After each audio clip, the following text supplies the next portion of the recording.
আওয়ামী লীগের কার্যক্রম নিষিদ্ধ হওয়ার পর এবার ১৪ দলীয় জোটের অন্যান্য শরিকদের বিরুদ্ধেও কার্যকর ব্যবস্থা চেয়ে আইনি নোটিশ পাঠানো হয়েছে। সেই সঙ্গে এসব দলকে সন্ত্রাসী সংগঠন ঘোষণার অনুরোধ জানানো হয়েছে। নির্বাচন কমিশন, আইন মন্ত্রণালয় ও প্রধান উপদেষ্টার মুখ্য সচিব বরাবর পাঠানো হয়েছে এই আইনি নোটিশ।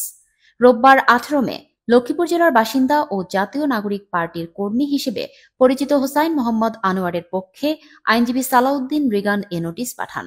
আওয়ামী লীগ ছাড়া ১৪ দলীয় জোটের অন্যান্য শরিক দলগুলো হল এরশাদের জাতীয় পার্টি, মঞ্জুর জাতীয় পার্টি, গণতন্ত্রী পার্টি, গণ আজাদি লীগ, বাসদ, সাম্যবাদী দল, ন্যাপ, গণতান্ত্রিক মজদুর পার্টি, জাসদ, শ্রমিক কৃষক সমাজবাদী দল, তরিকত ফেডারেশন এবং কমিউনিস্ট কেন্দ্র।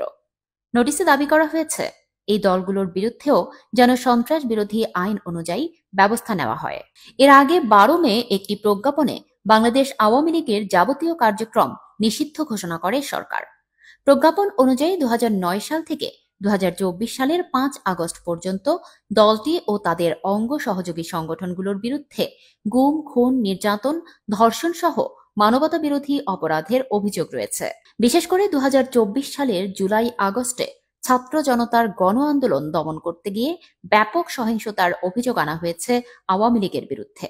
প্রজ্ঞাপনে বলা হয়, এই অভিযোগগুলো দেশি বিদেশি বিভিন্ন প্রতিবেদনে প্রতিষ্ঠিত হয়েছে এবং আন্তর্জাতিক অপরাধ ট্রাইব্যুনাল সহ দেশের আদালতে বহু মামলা বিচারাধীন রয়েছে।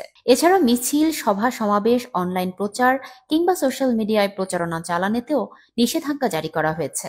রাষ্ট্রপতির আদেশক্রমে এই নিষেধাজ্ঞা অবিলম্বে কার্যকর হবে বলেও জানানো হয়েছে প্রজ্ঞাপনে। নতুন আইনি নোটিশে দাবি করা হয়েছে, যেহেতু শরিক দলগুলোর অনেকেই একই কার্যক্রমে যুক্ত ছিল, তাই আইনের চোখে তাদেরও সমভাবে বিচার হওয়া উচিত। তবে এই বিষয়ে এখনো নির্বাচন কমিশন বা সরকার পক্ষ থেকে কোনো আনুষ্ঠানিক প্রতিক্রিয়া পাওয়া যায়নি।